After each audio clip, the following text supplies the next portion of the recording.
টি-20 ক্রিকেটে বাংলাদেশ রেজাল্ট পাচ্ছে। গত বছর ওয়েস্ট ইন্ডিজের মাটিতে টি-20 সিরিজ জিতেছে, শ্রীলঙ্কার মাটিতে প্রথমবারের মতো টি-20 সিরিজ জিতেছে, ঘরের মাটিতে পাকিস্তান কিংবা নেদারল্যান্ডসের বিপক্ষে জিতেছে, এশিয়া কাপে মোটামুটি ভালো ক্রিকেট খেলেছে। কিন্তু যে দলগুলোর বিপক্ষে বাংলাদেশ টি-20তে রেজাল্ট পাচ্ছে সেই দলগুলোর র্যাঙ্কিং এ অবস্থান হচ্ছে 7, 8, 9, 10 এই পর্যায়ে। যখন Bangladesh Australia, England, New Zealand, south Africa, ইন্ডিয়ার বিপক্ষে খেলবে তখন কি আসলে রেজাল্ট পাওয়াটা সম্ভব বাংলাদেশ দলের পক্ষে? আমার মনে হয় কেউই খুব একটা আত্মবিশ্বাসী হবে না। কারণটা হচ্ছে ব্যাটিং এর উইকনেস, ব্যাটিং এর দুর্বলতা। সেই জায়গাটাতে কারেকশন জরুরি, না হলে আসলে টি-20 ওয়ার্ল্ড কাপে বাংলাদেশ তার কাঙ্ক্ষিত সাফল্য পাবে না। ওই শুধুমাত্র নিয়ম রক্ষার জন্য অংশগ্রহণ করতে হবে, কোনো বড় সাফল্য আসলে আসবে না।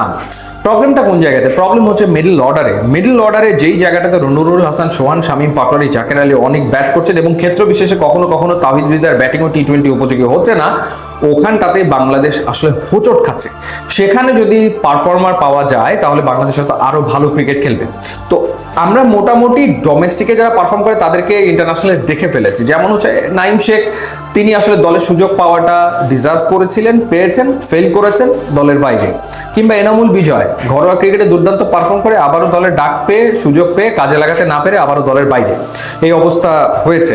তো সেই ক্ষেত্রে আমার মনে হয় আরো দুজন এক্সপিরিয়েন্স ক্রিকেটার যারা ডোমেস্টিকে রান করছে এবং ইন্টারন্যাশনাল এক্সপিরিয়েন্স রয়েছে, সেই দুজনের কথা বিবেচনা করা উচিত টিম ম্যানেজমেন্টের। কারণ মিডল অর্ডারে না শামীম পাটোয়ারি প্রপার ব্যাটিং করেন, না নুরুল হাসান সোহান প্রপার ব্যাটিংটা করছেন, এবং তারা মূলত স্লগই করেন বেশি। প্রপার মিডল অর্ডার ব্যাটিংটা আসলে হচ্ছে না। মিডল অর্ডারে এমন ব্যাটসম্যান দরকার যার ডিফেন্সও আছে এবং যে অ্যাটাকও করতে পারে প্রয়োজন পড়লে। সেই ক্ষেত্রে আমার মনে হয় ওই জায়গাতে সাব্বির রহমান এবং আফিফ হোসেন ধ্রুবকে আরেকবার বিবেচনা করা উচিত টি-20 বিশ্বকাপকে মাথায় রেখে। তাহলে ব্যাটিং অর্ডারটা কিরকম হতে পারে?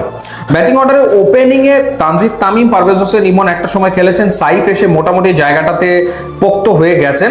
তো সেই ক্ষেত্রে সৌম্য সরকারকে আমরা ওয়েস্ট ইন্ডিজের বিপক্ষে দুটো ওয়ানডেতে ভালো খেলতে দেখেছি। হোয়াইট বল ক্রিকেটে সৌম্য ডেফিনেটলি ভালো চয়েস, খারাপ না, এবং সৌম্যর যে এক্সপিরিয়েন্স ডেলিভার করার সময় হয়েছে বলে মনে হচ্ছে। তো আমার মনে হয় যে সেই ক্ষেত্রে ব্যাটিং অর্ডারটা যদি এরকম হয়, তানজিদ তামিম দলে থাকলো, বাট আমি ওপেনিং এ প্রিফার করবো সাইফ এবং সৌম্য সরকারকে।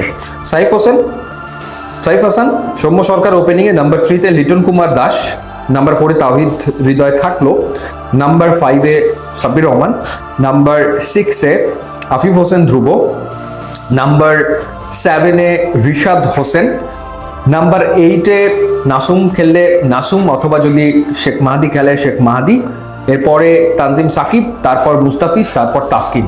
সো 3জন ফাস্ট বোলার, 2জন স্পিনার থাকলো এবং জেনুইন 6টা ব্যাটসম্যান থাকলো এবং প্রপার 2টা মিডল অর্ডার ব্যাটসম্যান থাকলো এবং টপ অর্ডারে থাকলো সৌম্য, সাইফ এবং লিটন কুমার দাস। এরপরে তাওহিদ হৃদয় থাকলো।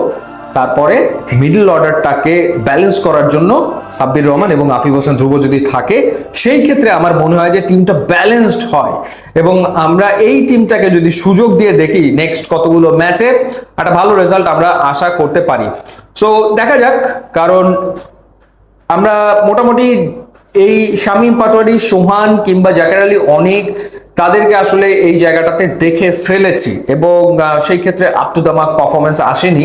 সেই কারণে কিন্তু টি-20 এশিয়া কাপে বাংলাদেশ তার কাঙ্ক্ষিত সাফল্য পায়নি, অর্থাৎ ফাইনালে খেলা হয়নি।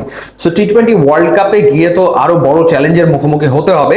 তো মুখোমুখি হতে গেলে দলটাও সেরকম হতে হবে। এটা আমার একেবারে ব্যক্তিগত ভাবনা, আপনার ভাবনাও ডেফিনেটলি জানাবেন। আর ইউটিউব, ইনস্টাগ্রাম লিঙ্ক দেওয়া আছে, যোগ দিলে খুবই খুশি হবো। And thanks for watching.